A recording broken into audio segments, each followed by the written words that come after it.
Hello? Rescue Hawks to rescue, Mayday! Get ahead, West. Fast Mayday, what's your location? Get the hell out of here, hurry up! We need radio silence, baby. Water in that 2.5-inch line. 48 inch water in a 2.5-inch line. To the rope, to the rope, rope, to the rope. 35 in the rear, 35 in the rear. Welcome to the Emergency Traffic Podcast. Hello again, and welcome to the Emergency Traffic Podcast, where we examine firefighter line of duty deaths and the circumstances that led to these tragic events to learn from them and share the information potentially to prevent them from recurring. First of all, I apologize for my audio. I'm traveling this week again, and I do not have my best microphone set up with me. I'm Paul, and I'm your host. This week is episode 66 of our 4th season. Wow, thank you to all of our listeners for keeping us going all this time. We're going to Ontario, Canada again for this incident. We were here last episode for the 2001 St. Thomas, Ontario apartment fire line of duty death. This episode is actually a couple of incidents where tragically 2 firefighters drowned during swiftwater ice rescue training in 2010 and 2015. Yes, I said during training. Training LODDs have a special place in our thoughts on this podcast because they should not happen. Everyone can understand line of duty deaths to some extent during firefighting and rescue operations, but training is another story. It's training. It should be relatively safe. Okay, I'll get off my soapbox now. We have wanted to cover these LODDs for a while now, but we've been struggling to put together a script based on the fragmented information we have available to us. Kudos to our co-host Denis, who put quite a bit of time in research and writing into this episode. So, speaking of Denis, let me bring him into the room. All of our other hosts were working this week, so it's just Waldorf and Statler show again, the retired guys. Hello, Denis. How are you doing today? Very good, Paul. And yourself? It's finally January, snowing and cold as heck. There you go. You're getting your cold weather, and I'm out in the mild weather. I don't know. We're actually doing the Coast to Coast show this week, right? Because I'm in BC and you're in Nova Scotia. I'm on Vancouver Island. Yes. Well, since we lost all our trees in a wildland fire there in May of 2013, we're now fully exposed to the North Atlantic winds, and because we're not that far from the coast. So the wind chill here is minus 21, which would be about minus 10 Fahrenheit, something like that. Yeah, that's chilly. Yeah. We're going home in a few days. It's supposed to get cold at home. Yeah, I was going to go out and shovel my walk, but I decided anybody wants to come see me in this weather, they're on their own. Oh, wow. What about the poor Amazon delivery guy? Yeah. Person. Okay, then. We'll stop right there. Okay. Well, let's see. What's new in current events? A couple things. The California wildfires are dying down, I guess, and getting under control with thousands and thousands of resources trying to I think there was a new one, earlier in the week, wasn't there? There was a new flare-up in a different area. So yeah, by the border or something. Yeah. Exactly, San Diego area. And a new report had come out a few days ago about wildland urban interface areas and conflagrations, which of course we've seen so many now. We had the California Palisades fire, we had the Lanahi fire in Maui, we had the fires in Colorado. I think it was called, I can't remember the name of the town now, in Colorado 2 years ago, the Tennessee wildfires. And the whole thing, the premise is that we've become non-resistant to conflagrations in our urban areas with all these wooden homes that are built close together, with lots of outbuildings and congestion, and you get a bit of a wind and you get a fire from whatever, whether it's a forest fire or a grass fire or any kind of fire, and we're losing multiple homes. It all depends on resources, of course, and construction. So the Insurance Bureau had put that out. That was interesting.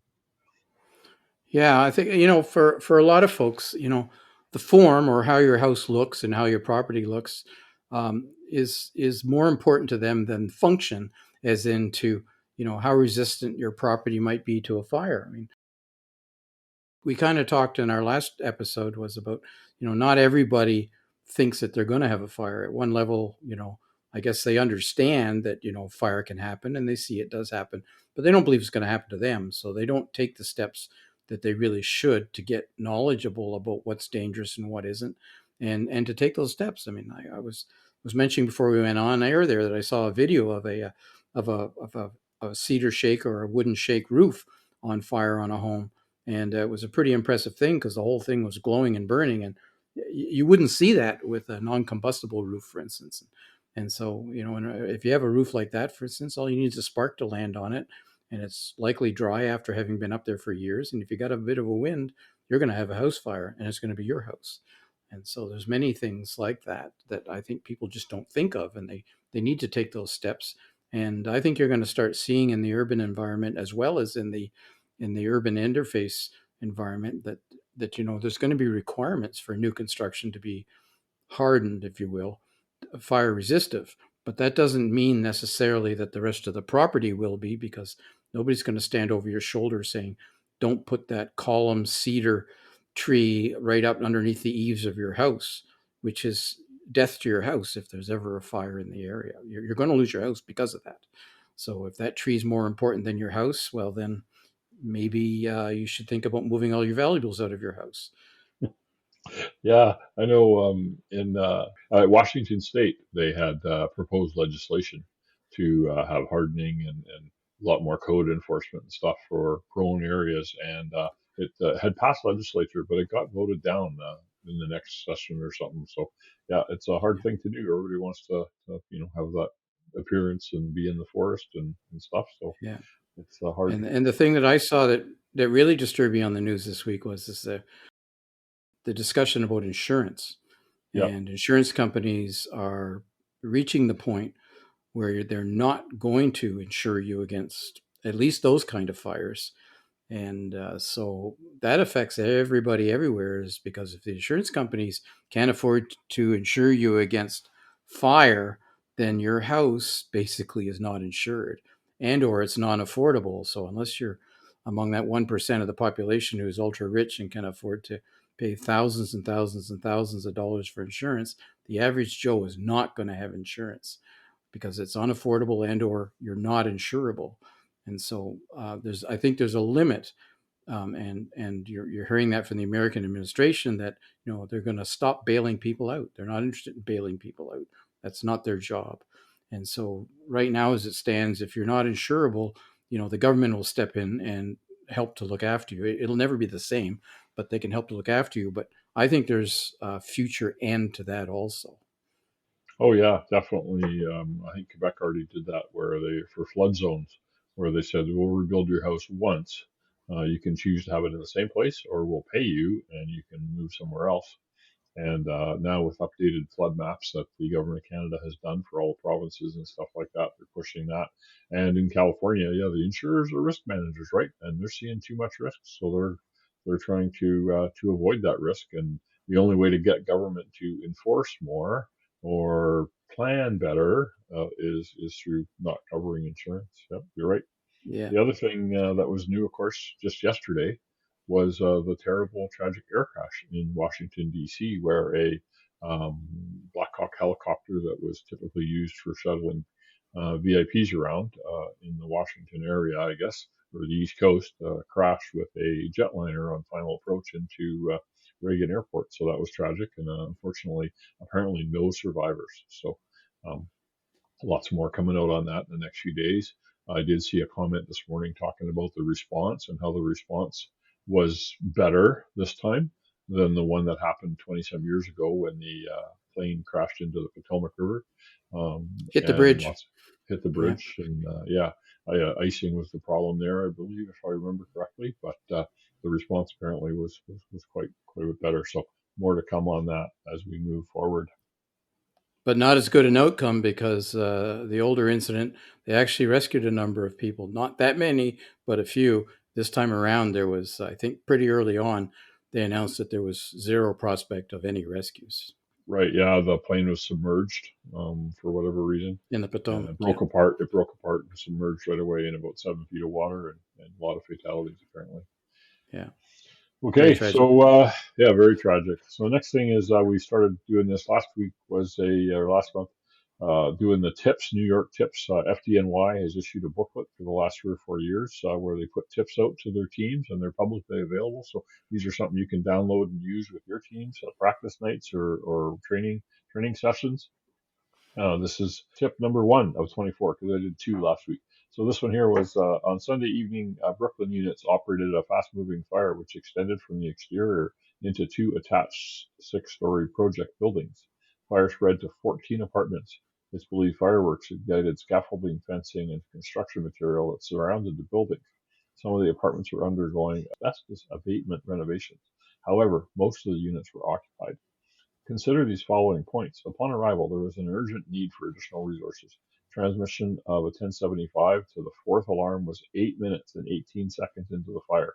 The very early transmission of multiple alarms brought the necessary units to extinguish this fire and search the 72 apartments.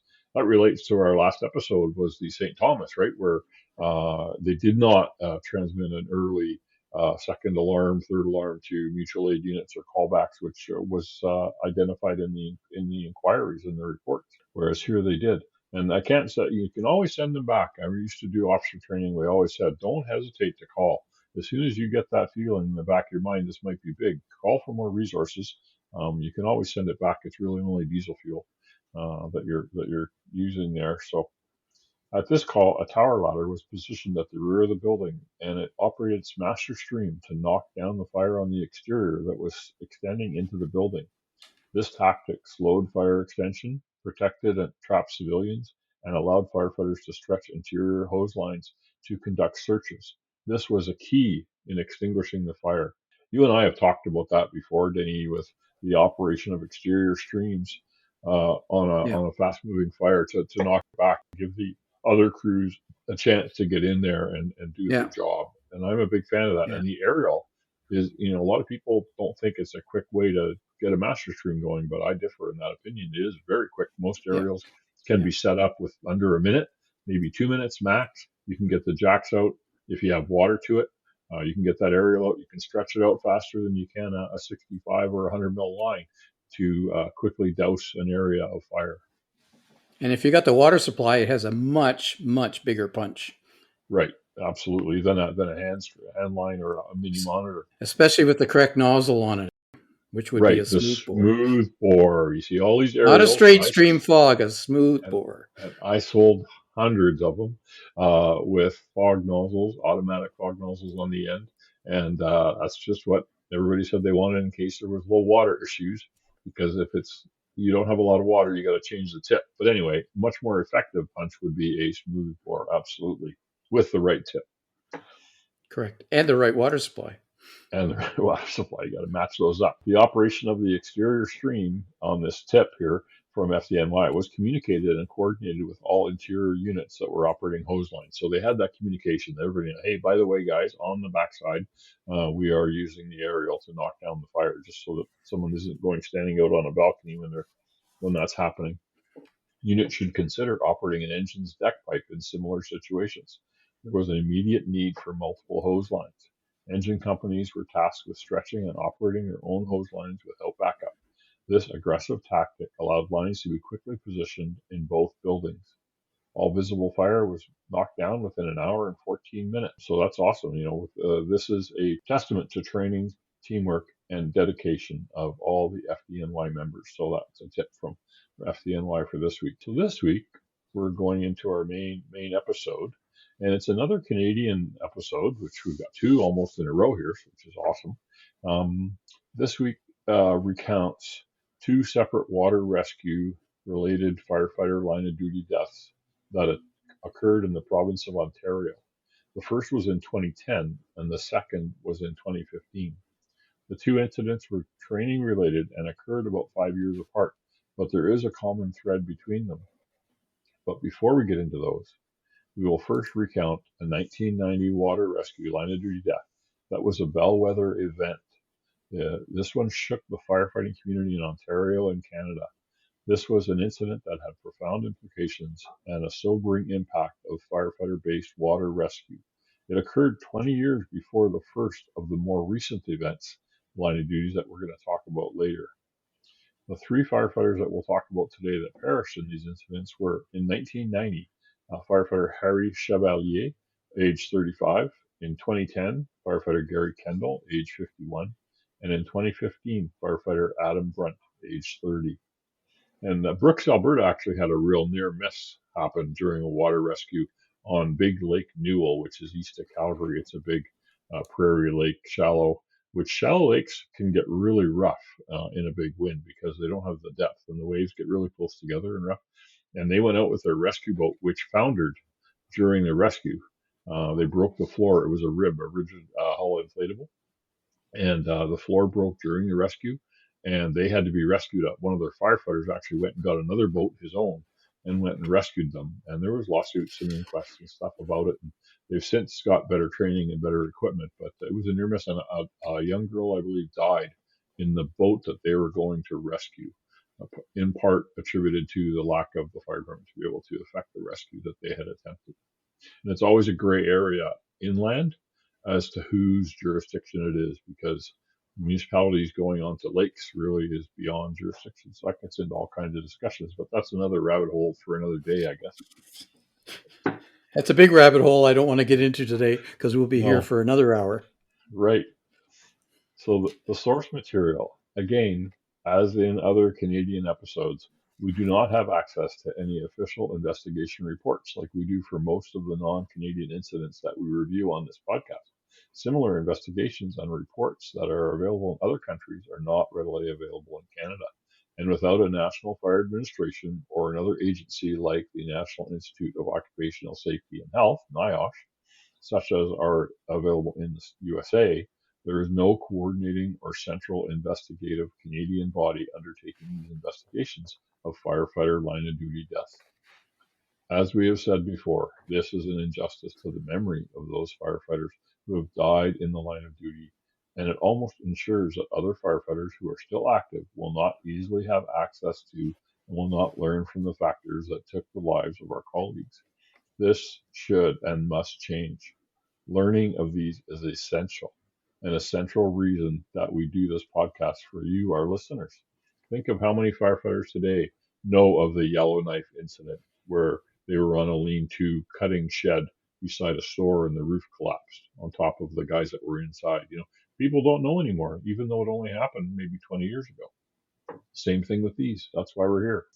As a consequence of having no ready access to official investigation reports, if any exist, we have pieced the information on this podcast together from many directions, including reports and media articles from the following sources. And first of all, I have to give kudos to Denis, who dug up a whole bunch of these, and then I did a rough draft, and then he polished it off to being a readable episode and did lots of research. So thank you very much, Denis, for helping with all that stuff. Public Safety Divert magazine, the verdict of the coroner's jury that occurred after these events, Firefighting in Canada magazine, the Sarnia Observer, Denton's Canadian Occupational Health and Safety Law website, the London Free Press, CBC News, Canadian Firefighter magazine, Firelog blog, the Christian Labour Association of Canada blog, Labour OH&S Law, which is a periodical, Firefighter Nation, Fire Department reports to City Council,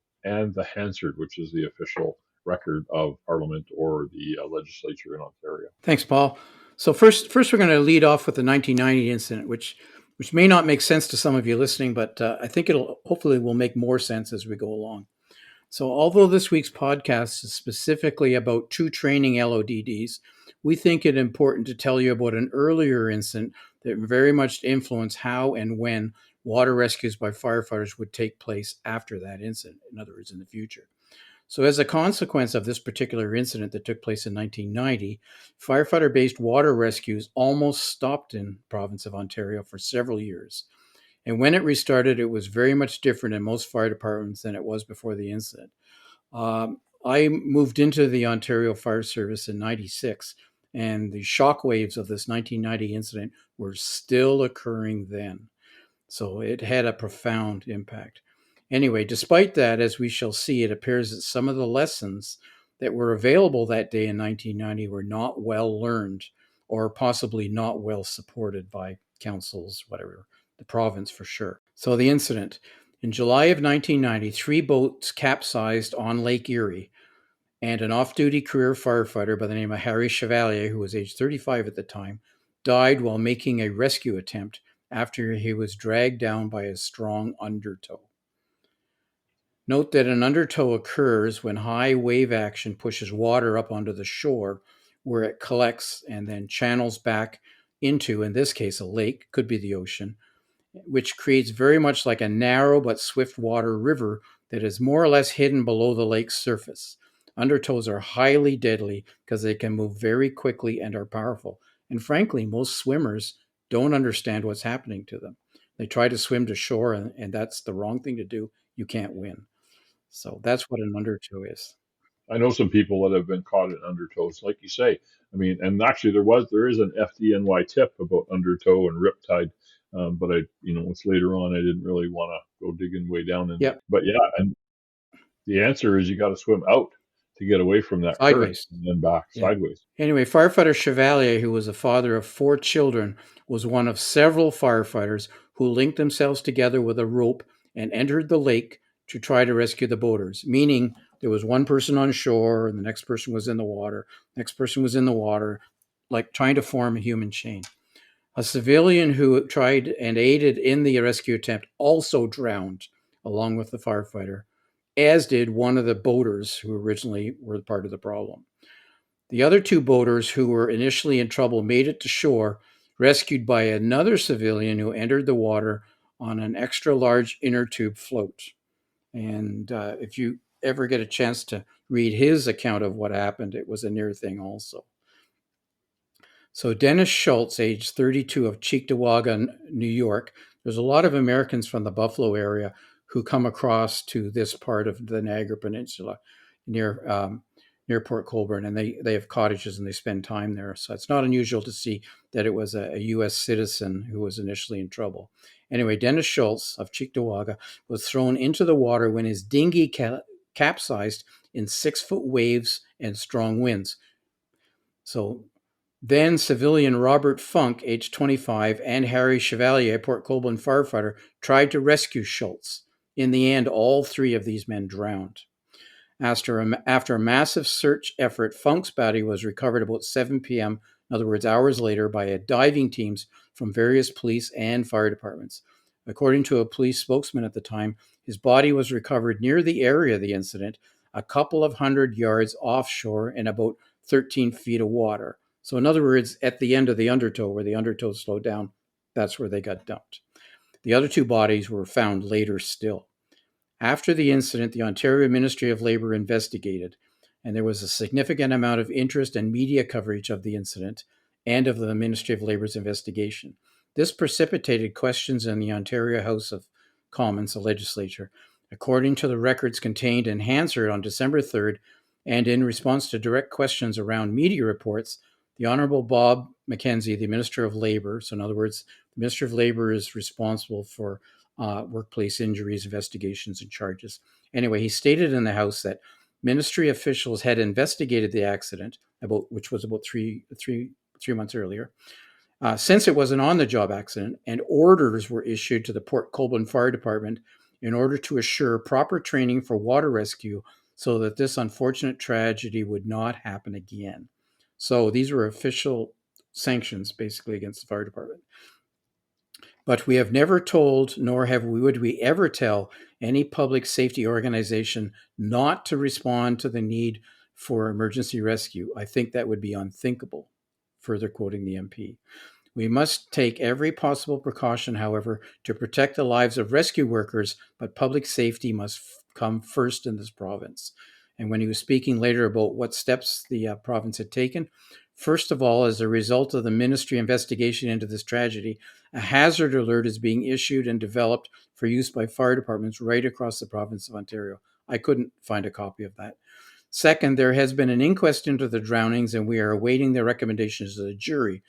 My ministry will be studying these recommendations carefully to see if there's anything else that can be done to handle this matter.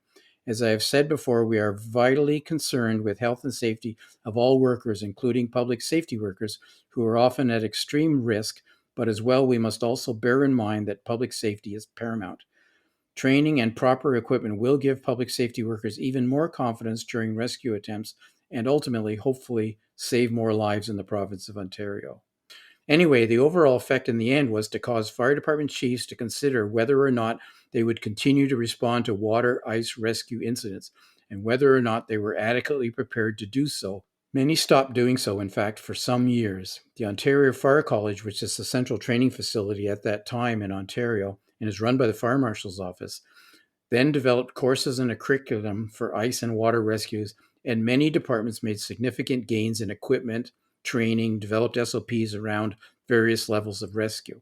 Private instructors also started offering courses, which is of significance to this incident, as we'll find out later. In Port Colborne, where this incident occurred, the fire chief actually stood up and recommended to council that the department stop responding to water incidents. He also provided a substantial budget line item that council needed to consider if they felt the need to continue doing these rescues. So it was a major deal.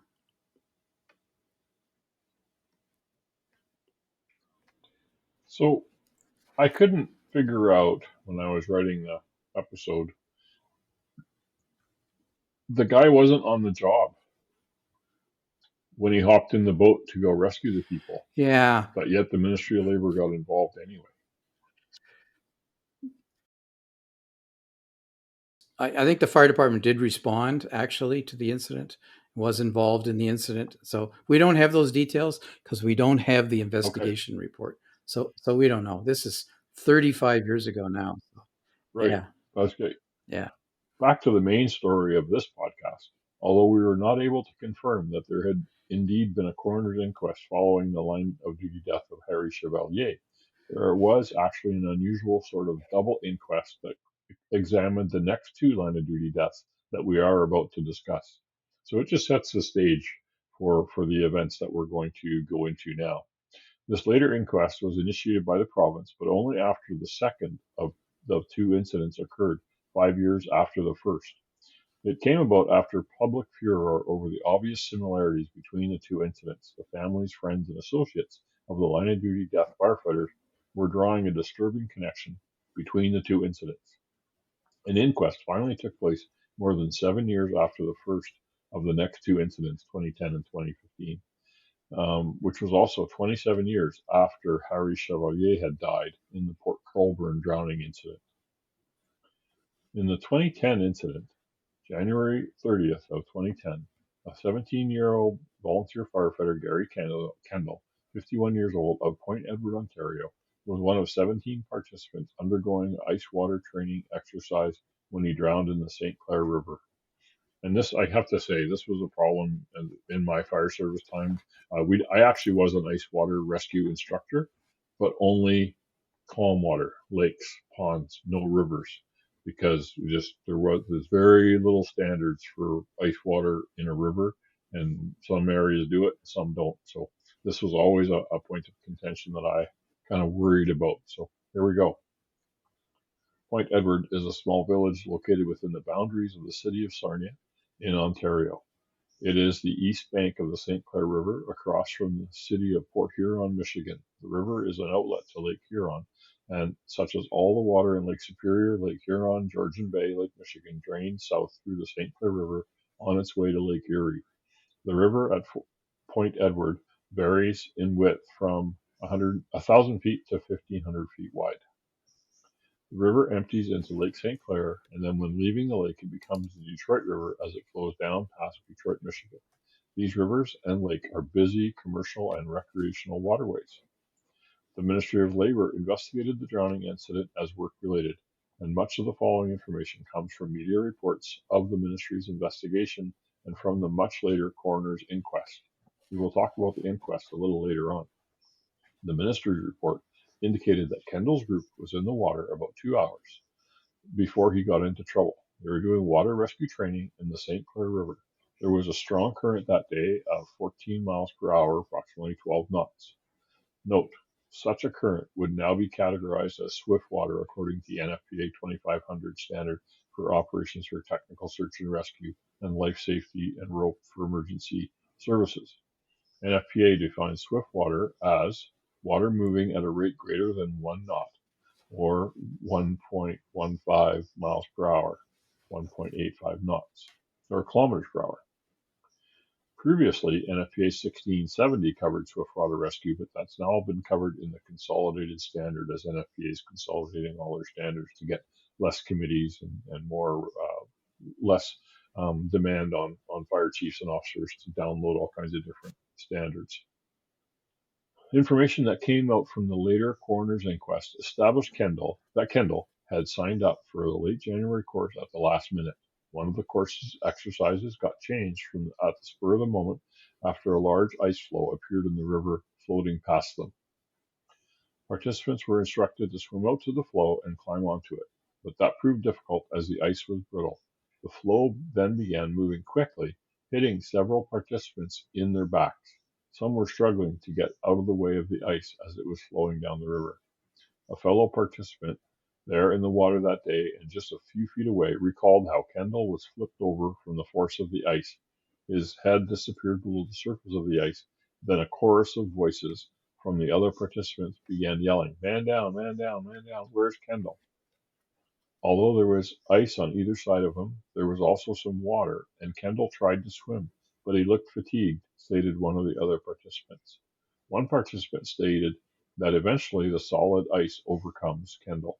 Some of us had PFDs, personal flotation devices, on, which are a solid flotation device. Mr. Kendall's, as I recall, was not. It was an inflatable, and it was not inflated, so he didn't have that extra buoyancy or flotation.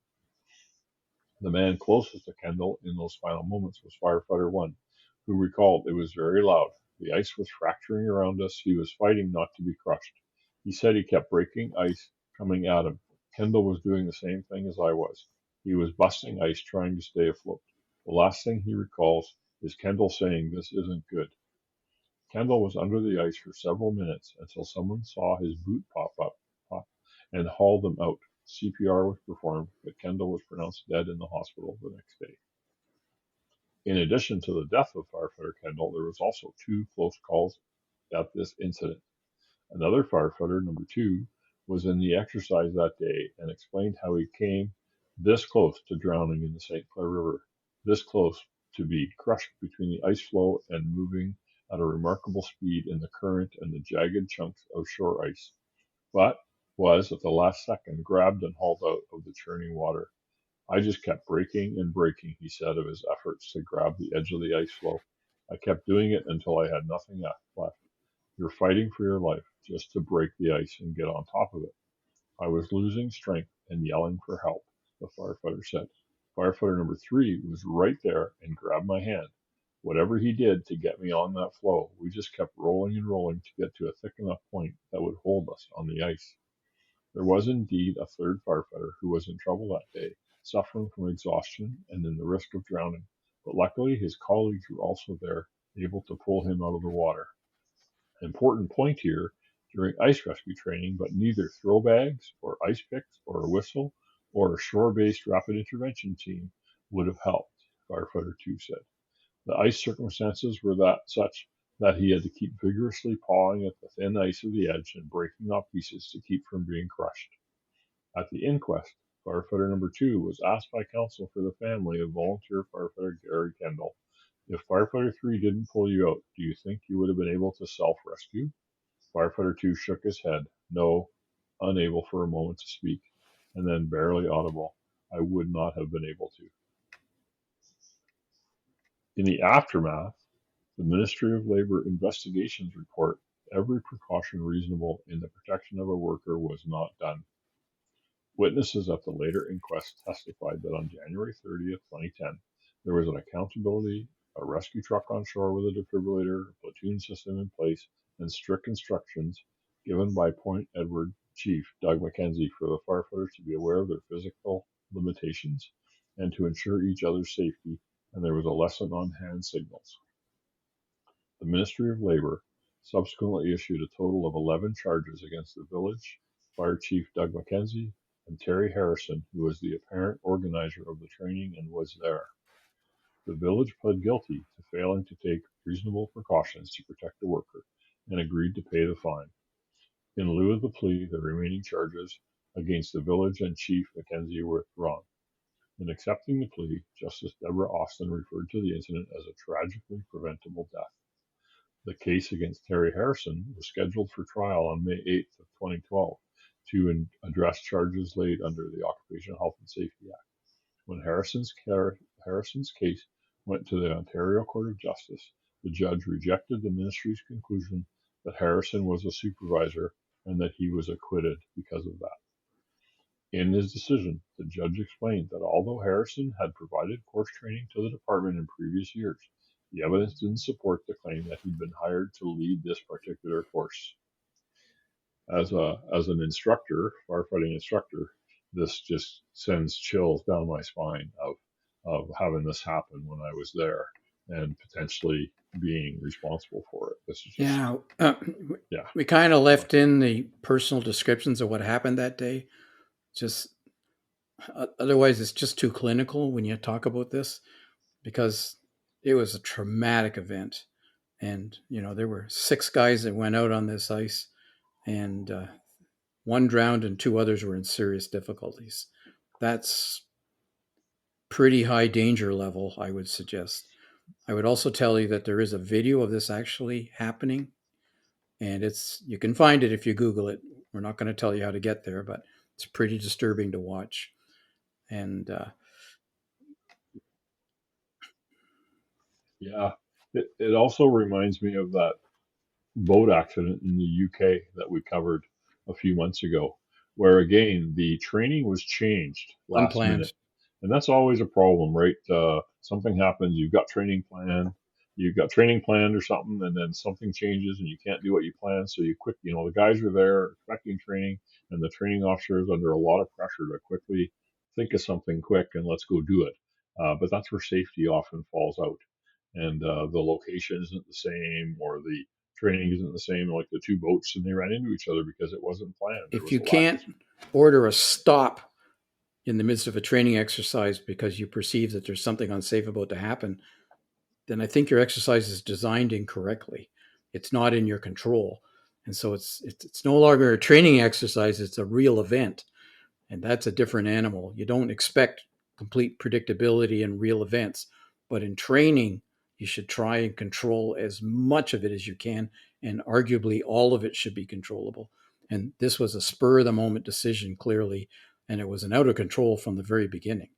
When they saw this sheet of ice coming down at 14 miles an hour, crashing into the shore, and you decided to put 6 guys out there, that was probably, certainly in retrospect, the wrong decision. And one of the issues here was there was no clear understanding of who was in charge of this exercise, which is why the private instructor who was there, for whatever his reasons were, was never convicted in this case. It was because they couldn't prove that he was actually in charge. The fire chief was there too at the time. I've been asked to do training lots with higher risk stuff, and typically I won't do it unless I'm under the guise of working for a fire college or something like that. Because I can't be responsible on my own for that risk. This one reminds me a lot of the wire entanglement props that you make in sort of a box, on the ground, a plywood box, and you put a bunch of wires. Very common. Have to crawl through with their SCBAs and untangle themselves and get through and stuff like that. Yeah. And the big thing I do on those boxes, because there was a fatality, I don't know, we haven't covered this one, but I'll have to find it. We could cover it. Is a firefighter had a medical emergency during that exercise, and they couldn't get the person out of that entrapment prop quickly enough to render aid, to assess him and make sure they were okay, him or her. And that's why whenever I made those props, the top came off. So it was a hinged lid. All you had to do was open the lid, and you could talk to the person, you could render first aid, you could do anything you needed to. Again, same kind of thing, exactly like you described, Denny.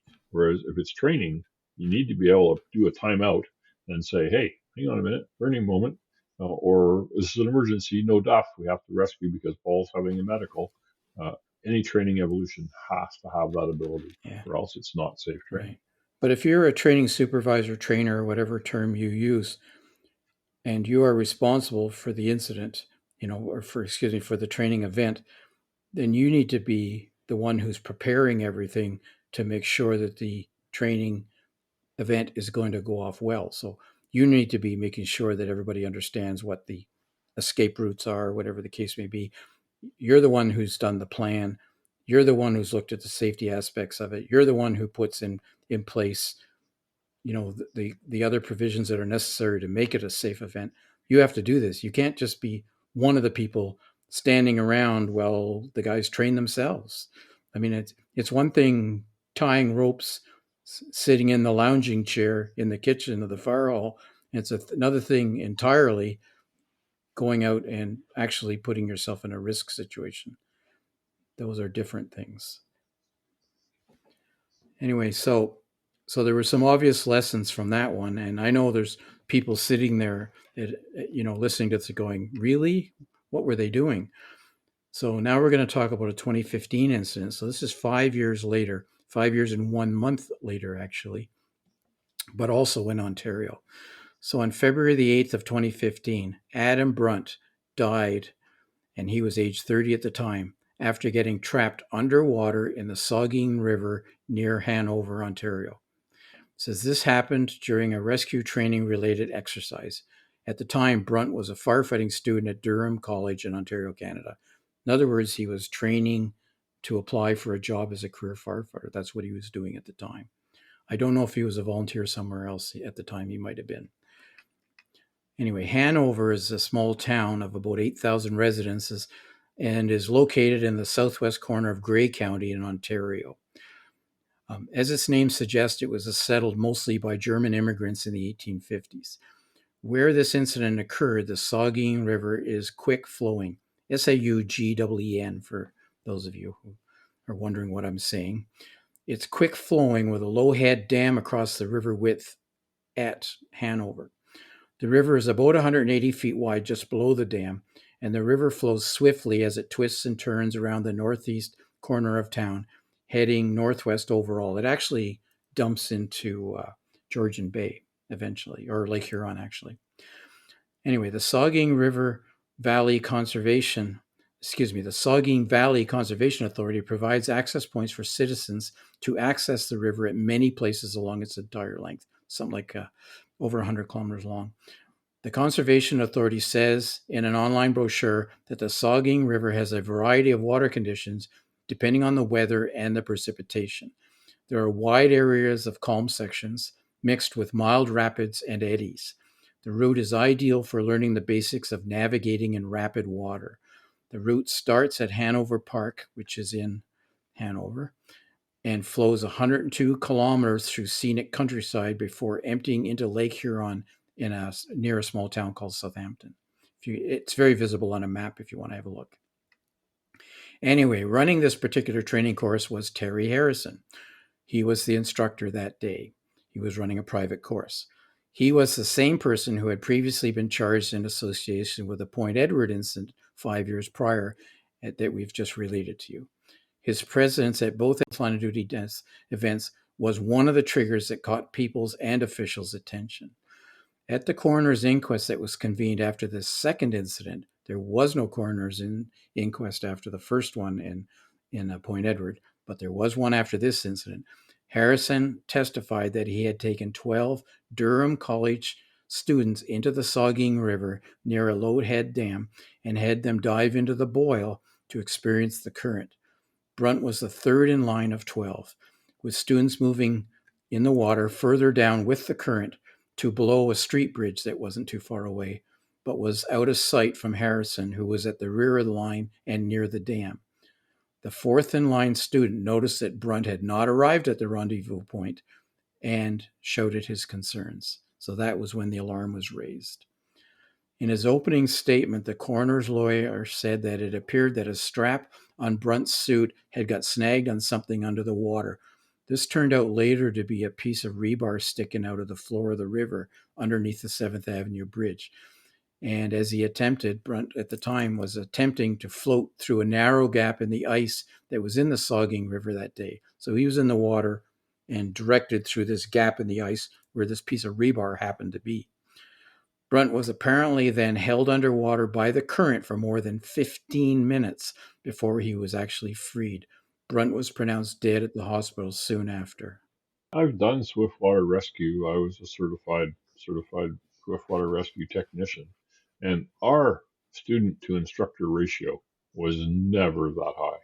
We maybe had 4 to 1, maybe, and usually there was an instructor and a rescue team on shore, and there was another instructor in the water that just in case somebody had a problem, because that's exactly. And we knew you had eyes on everybody all the time. We had a spotter, we had a throw rope bag person downriver just in case someone didn't do what they were supposed to do, so that we could rescue them. So this is a very high instructor ratio for a hands-on high risk event, in my opinion. And my understanding is what happened here is that all 12 students ended up at the bottom without Brunt, so that would be 11, and then they went looking for him. And so whether they were actually the ones who did the rescue or the local fire department arrived and did the rescue or a combination thereof, I don't have the transcript of the inquest, so I don't know. But it was one of those combinations. So hence he was underwater for, they say, 15 minutes or more. So not a lot of chance of surviving that. And he was unobserved. When he trapped and went under the water, he was not observed. Nobody knew where he was or what was going on. Had he floated past and kept going, nobody knew. So that's clearly added to the time it took to find and rescue him. Anyway, the jury of the coroner's inquest heard that at this training session, there had been no safety officer, no spotters with the group, and no emergency plan if somebody had gotten into trouble. The students were inexperienced in water rescue, so to my mind, if somebody had gotten into trouble, you were depending on inexperienced students to do the rescue, where the instructor was upstream, unaware of what was going on. The jury also heard that while there exists swift water rescue training programs, there are a number of people who provide them, and ice water rescue training programs. Rarely do instructors in those programs have students actually train in swift water when there is also ice present. Interestingly, both of those conditions, swift water and ice, were factors in both of these LODD incidents we're talking about. So this is the 2010 incident in Point Edward, and this one here in 2005 in Hanover on the Saugeen River. So both of these had these hazardous conditions, swift water and ice in both cases. Following this incident in December 2017, so this is like almost 3 years after the second incident, there was privately brought, in Canada, you can, as a private citizen, you can bring criminal charges against somebody. They brought the criminal charge of criminal negligence causing death against Terry Harrison, the trainer. The Crown, which is the government, then assumed carriage of that charge. So they saw the charge, said, we'll do that. However, at trial in 2018, after the coroner's inquest released its verdict, the Crown withdrew the charges, saying that there was no reasonable expectation of a conviction. Harrison, who operated at that time Herschel Training, had been a well-respected ice water rescue trainer for many years, and he helped to successfully set up several training programs and had previously delivered training programs to many fire departments in both the USA and Canada. So he was certainly not an unknown at that time. He was a well-known trainer. Wow. Well, sometimes those, you get that complacency again, whether you're a fire captain in St. Thomas, Ontario, or you're an ice water, swift water rescue trainer, and it can creep in, and that sometimes happens. I'm not saying that happened here, but that can be a factor. So as we've just seen, this was the second ice water rescue training death involving Ontario firefighters just 5 years apart. The coroner's inquest was convened in May of 2017 to examine all the facts. Brunt and Kendall's deaths brought scrutiny on private training courses designed for firefighters. These courses aren't mandatory or regulated. The Ontario government vowed, after Adam Brunt's death, to look into regulating the private safety training industry. The province did order a coroner's inquest. New Democrat MLA Jennifer French, who had been the party's community safety critic, said that at the time of the inquest, the private safety training world remains a wild west of sorts. And we're still seeing that today, folks, I'm sorry to say. We're not under anyone's umbrella. They're not under any ministry's care, and they no one's jurisdiction to this point. The ministries have been saying, not my problem. So now they're being forced to say, okay, how do we make it not just our problem, but our solution? And this is the problem we're having in Alberta. We've got people opening up fire colleges and training people, and the only provincial involved, and there's no regulation really except for the examinations and the testing. Can go all the way up to there, and that's only when the province gets involved. Is they control the examinations and they control the training facility test site. Issues raised in the inquest were the inquest raised some issues in addition to reviewing the incidents themselves. We've extracted and summarized the dialogue around these issues based on media reports at the time. The following may not be complete. We got what we could find. Are there standards? The Canadian Firefighter magazine reported repeatedly during the inquest, jurors heard how dangerous firefighting is. Yet in Ontario, there is no mandatory minimum standards for firefighters to get hired. The coordinator of the firefighting program at Durham College, where Brunt was a student, stated all firefighters should be trained and certified to NFPA 1001, which is basic level structural firefighting. He told the inquest, industry and government need to smarten up, shake it's always been this way attitude, and enforce mandatory NFPA certification. The challenge, he said, is that there has to be a willingness to change. The challenge is that standards and voluntary don't go in the same sentences. To say that a standard is voluntary negates the standard.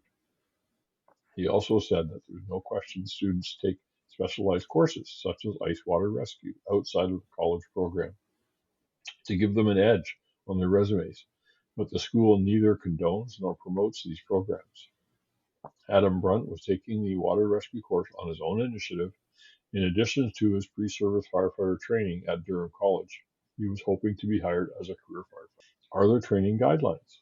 From the Ministry of Labour's report, the representative of the Office of the Fire Marshals, who operated the Ontario Fire College at the time, said that the Fire College offered non-mandatory ice rescue training program that was developed in the wake of another coroner's inquest. Unknown which one, possibly the Chevalier one, back from 1990. That course was split into two parts in about 2010 and then put on hold in 2014.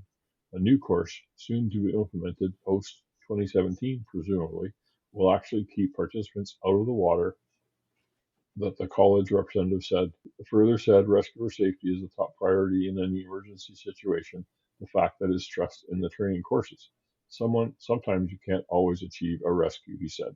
Well, I mean, I don't know about out of the water, but you do some in the pool first, you gradually work towards it, do it in a safe area first and get the skills and build confidence. I did ice water rescue training, but we did it extremely safety through the Dive Rescue International program.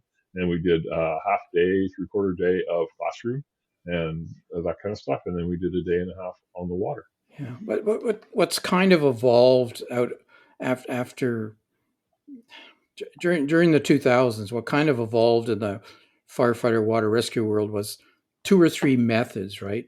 So you'd have what they call a shore base, and shore base is where you threw a line out to the person that required rescuing. It had a float on the end or whatever, and they would grab the line if they were able, or grab the float if they were able, and you would pull them in. So as a rescuer, as a firefighter, you were standing on the shore, so your risk was fairly low. But the success rate of doing that is not necessarily high either, because you're depending on the person being rescued being able to. So if they're unconscious, they're not going to grab a rope. If they're hypothermic and they can't hold on properly, they're not going to grab on. So the next step after that is what you call throw and go, right?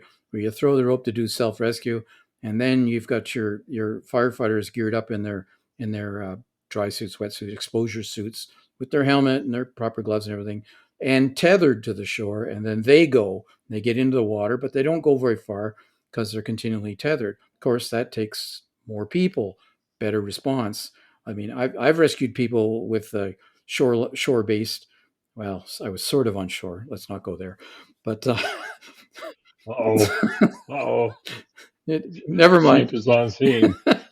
I was Johnny on the spot, so had to rescue. Never mind. It was a paramedic who was. I was calling it in. He was out on the ice rescuing skidooers, and I was going, "Oh no, that's not a great."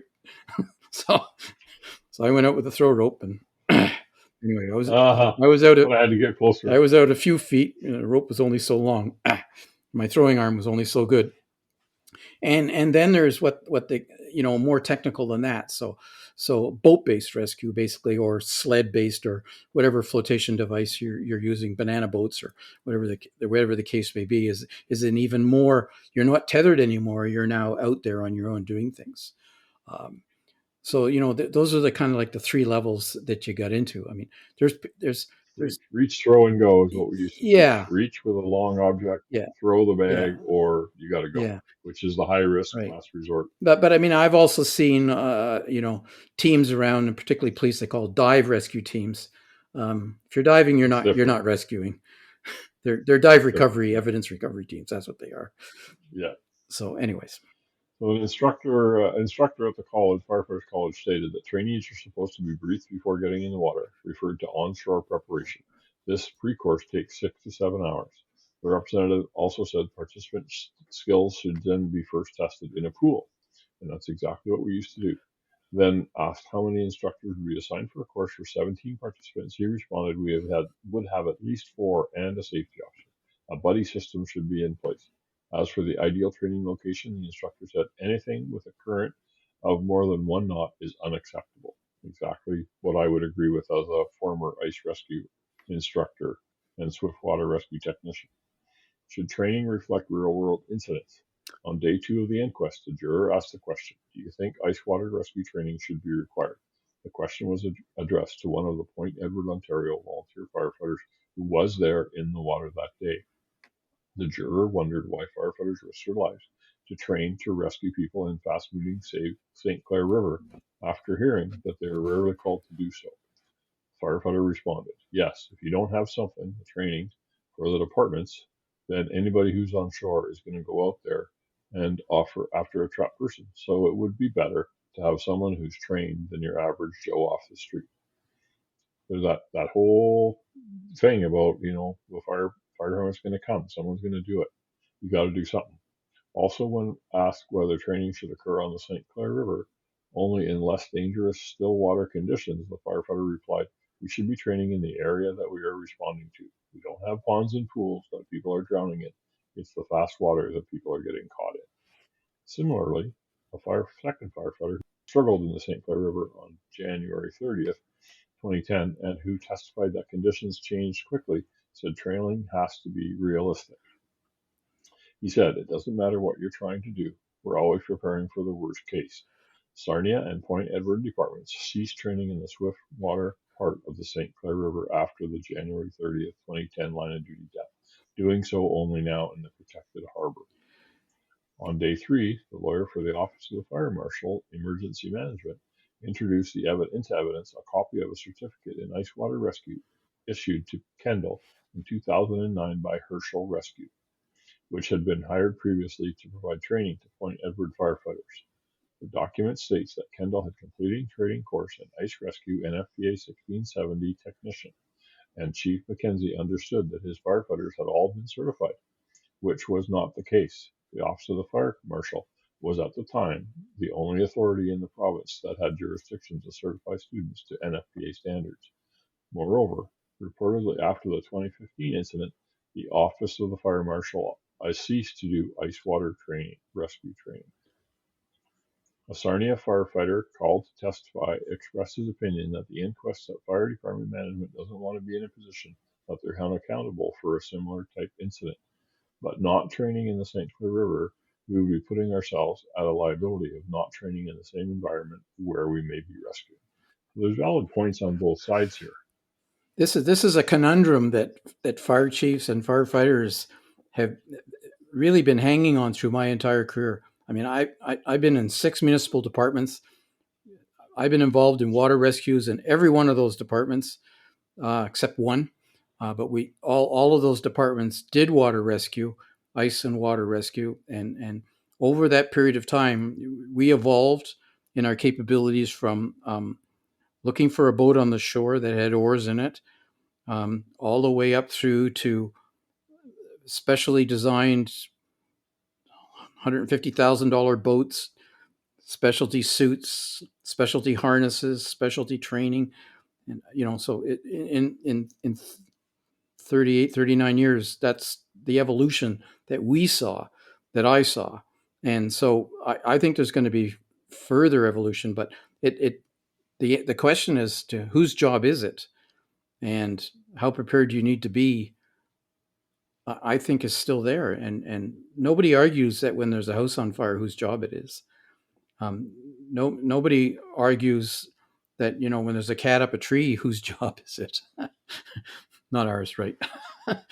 But, really water rescue training is a question that, if it's land-based water, like a pond or a lake, really the fire department is the one that gets looked at to do these things. In navigable waters, international waters, like this actually was, there is actually some question as to who's responsible. Anyway, moving on, there was a number of inquest recommendations that came out of this, 15 of them actually. And so we're going to go through them, and I'm not going to read them all because that'll be very boring. So we're going to alternate. But anyway, on May 25th, 2017, the following 15 recommendations were made by the jury at the coroner's inquest into the deaths of Adam Brunt and Gary Herschel. Recommendation number 1. We encourage the province of Ontario to consider placing in abeyance, in other words, stopping, all training exercises for ice cold water rescue in locations where any current is deemed to be swift, i.e. above 1 knot, or such other level as may be deemed to constitute swift water, and thereby presents an increased level of risk. This should apply to both regulated and unregulated trainers, instructors, and service providers. So they want training to be placed in abeyance, clearly till it can be looked at further. Yep, and here in Alberta, you can't. There is no certification for ice water rescue training. You can have various, like I was certified by an independent agency out of Colorado, but as far as the NFPA certification and stuff like that, there's nothing available for that here. The need is there. We have ice, we have water, we have all those issues. We need to do something about it. We encourage the province of Ontario, this is from the inquest, to consider keeping training for ice and cold water rescue and in swift water rescue conditions in abeyance, unless and until a committee of subject matter experts feels that the available equipment, personal protective equipment, as well as other equipment the committee deems necessary and appropriate, techniques, locations, standards are such that the training can be conducted in a manner that minimizes the risk deemed to a level deemed safe for training. We encourage the province of Ontario to convene such a committee at intervals that are appropriate to review the issue and consider updates, changes to equipment, techniques, locations, and standards. That's like you've seen some of these places make swift water rescue rapids and canals, like they make a concrete river and they train their people in it because they can turn it off, right? It's for training. Yep. And those are quite popular in the States. Yeah. Well, you see some of these Olympic kayak venues and so forth. And, that's probably pretty extreme training environment, but it's controllable or more controllable. Yep. Not going to have any pieces of rebar sticking out of the bottom that you don't know about. Exactly.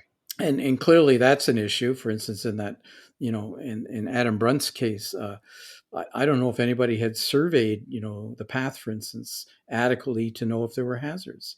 You could easily have missed something like that, agreed. But I get the impression that maybe that hadn't been looked at. Yeah. Anyway, recommendation number 3. At some point in the future, a committee of subject matter experts should feel that available personal protective equipment, as well as any other equipment deemed necessary and appropriate, techniques, standards, so forth, such that ice water swift rescue training can be conducted in a manner that minimizes safety risks to levels deemed safe for training. We would encourage that the province of Ontario to consider designating the locations in the province where such training may take place. Proper training facilities, in other words. The location should involve ice cold swift water rescue that presents the lowest risk while still providing value in training. We encourage random safety inspections by appropriately qualified individuals at those designated locations to ensure training exercises abide by the training standards. Yes. In Alberta here, they do that for live fire training facilities. So if you want to do a live fire training course or you want to do a hazardous materials course, that's going to be certified by the province. Then the site for the practical hands-on part has to be approved. You have to send, actually, I went out as an instructor to evaluate some of those locations, and you fill out an evaluation form, you send it back to the province. So that training location has to be approved to meet the training requirements. So this is sort of similar, but for water rescue training. Actually, what I used to do for ice rescue training is we would find a lake that had a bubbler in it. So often in the smaller lakes, they'll put a bubbler to keep the fish alive all winter. And so you have realistic open water rather than taking a chainsaw and cutting a hole through 3 feet of ice and then doing ice rescue training when obviously you can't fall in. This bubbler would create all different types of ice and a very realistic condition for the ice rescue trainees.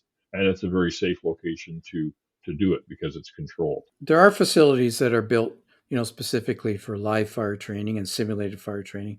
There are facilities that are built for ladder training and rope rescue training and auto X training and all this kind of stuff.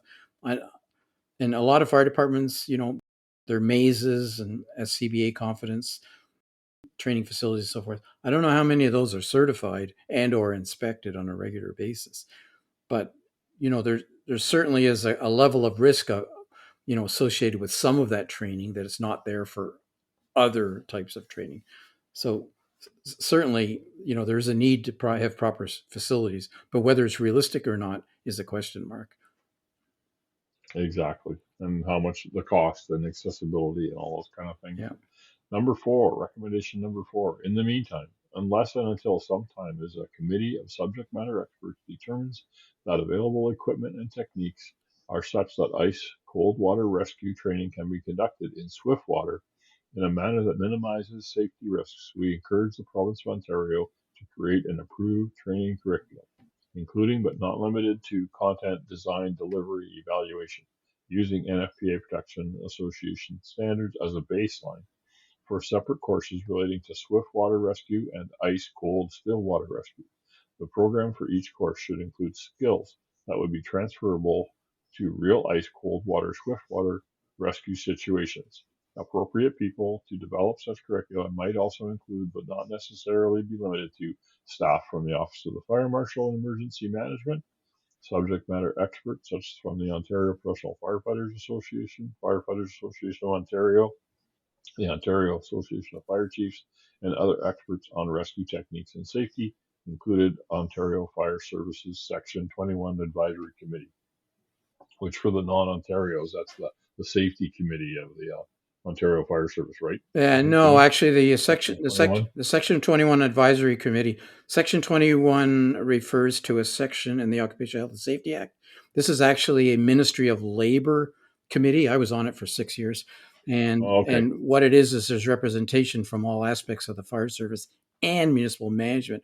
And what they do is they write guidelines, and the guidelines are part of the regulatory process. Guidance notes is actually what they're writing.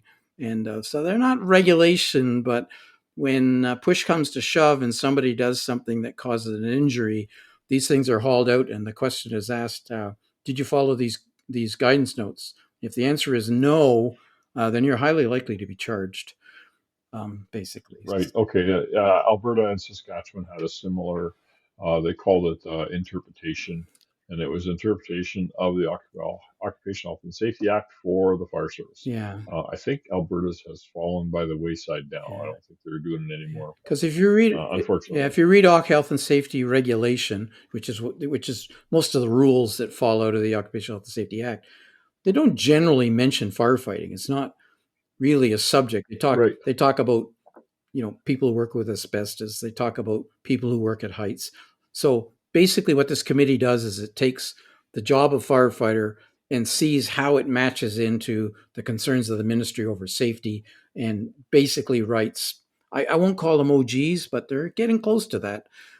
Basically almost policy, writes them so the ministry knows. So the ministry knows how to interpret the job firefighting with the regulation. Basically, it's the bridge between the Right. two. How do we load hose? How do we load hose without being tied on? Or how do Uh, we climb an aerial ladder? yeah, Or how do, all those and the interpretations. answer to that is you're not supposed to be loading hose without fall protection.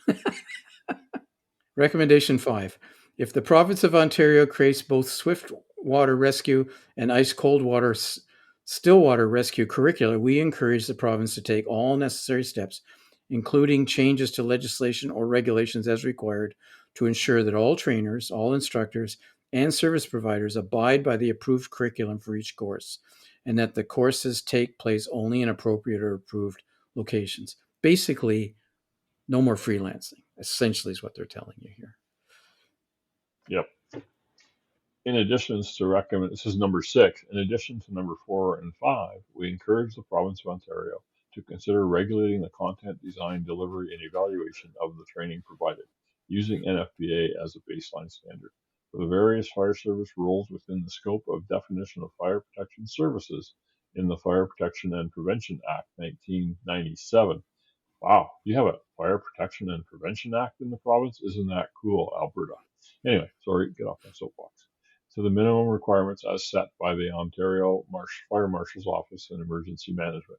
This would also include taking necessary steps, including changes to legislation and regulations as required to ensure that all trainers, instructors, service providers abide by the approved curriculum for each course.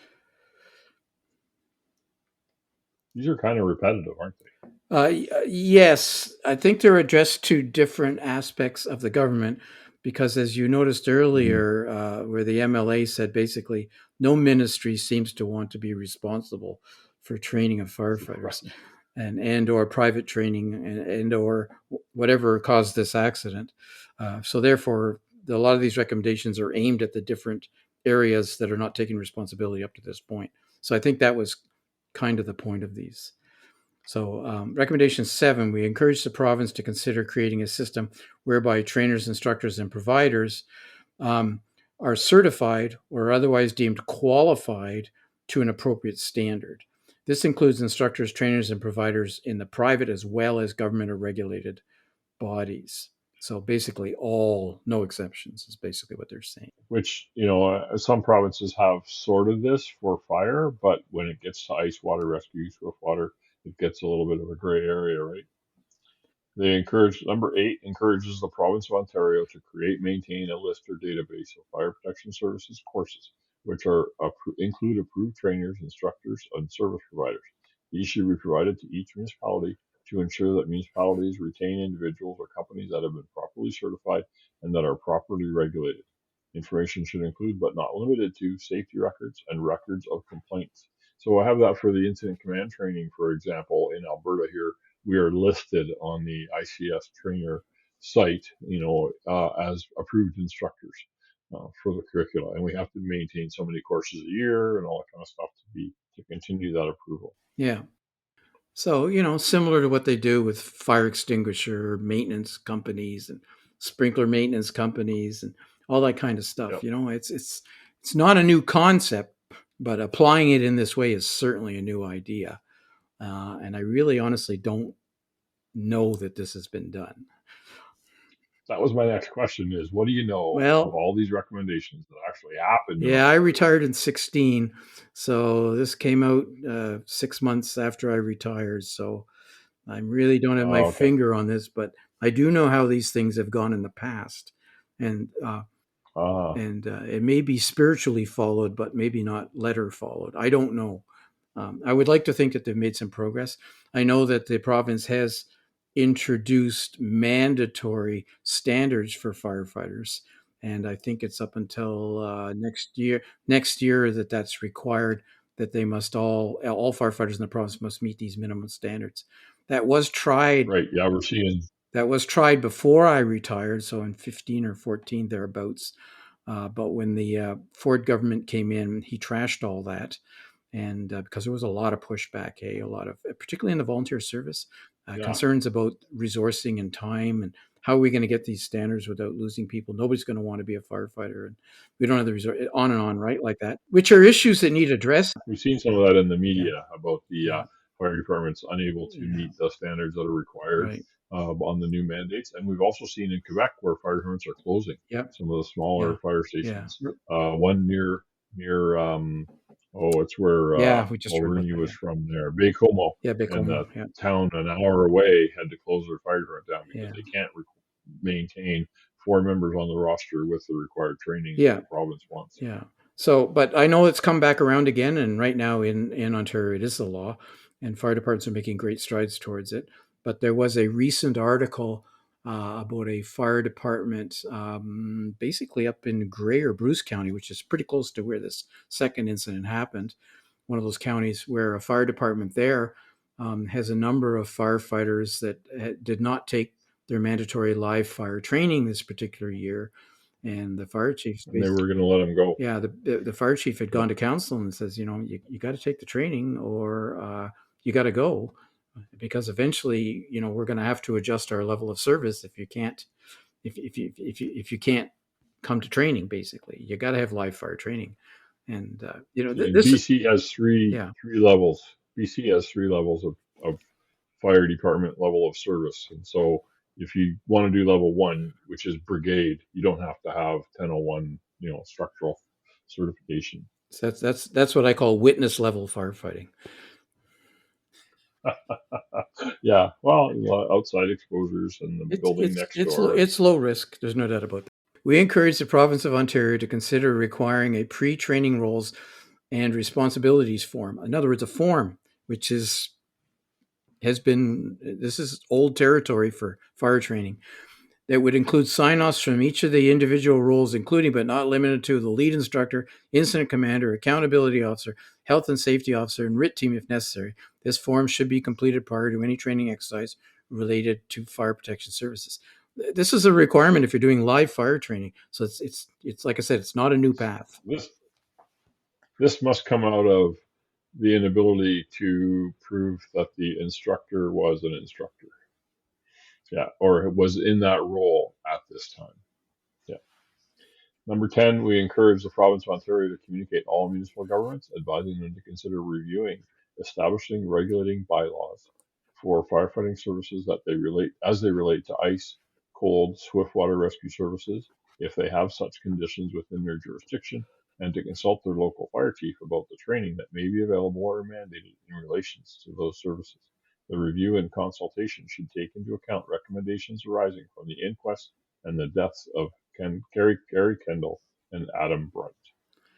So the focus of this one, we're trying to get it out there. Yeah, the focus of this one is establishing and regulating bylaws. These are basically the services and to what level they will be provided by the municipality's fire service. So it's a public document. And that is the point here, I think, of this comment or this recommendation is you need to discuss in council and in the public what the level of services will be and what services will be provided. And those need to be public. And when that changes, such as you could no longer do this or whatever, in the case of Point Edward, they'd only been doing ice water rescue for 2 years when this incident happened. They hadn't been, then they brought in a new program and training and says, we can do it now. So and then this incident happened, and then they says, no, we can't. We're not doing it anymore. So basically what they're saying here is that you need to communicate with your public. And this has been a theme in Ontario for quite a number of years. The Fire Marshal's office says, say what you do what you say, basically.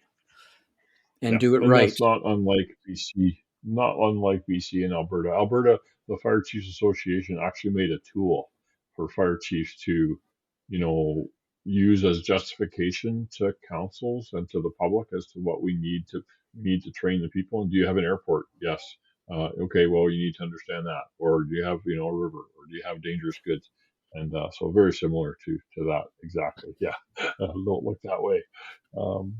Number 12, we encourage the province of Ontario to develop and maintain statistical records relating to circumstances of water rescue recovery attempts across the province, including any injuries or deaths which occurred during the training.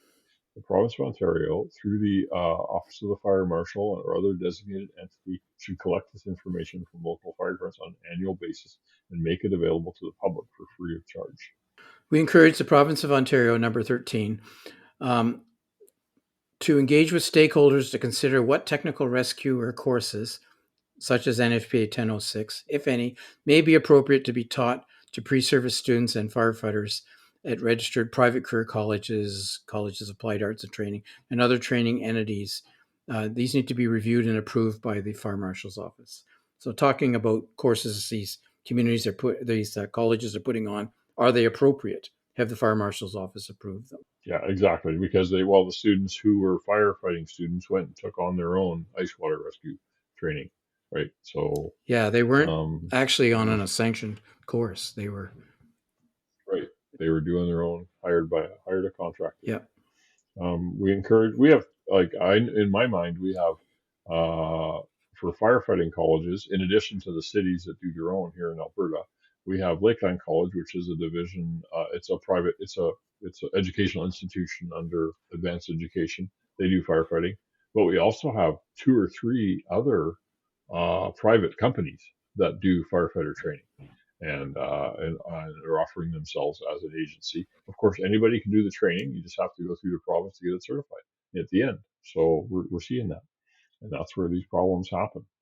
We encourage the province of Ontario, number 14, to ensure individuals who are not workers will be protected in a manner similar to that of workers when taking single or multi-skill courses, including ice cold water rescue or swift water rescue training, or any combination of these skills.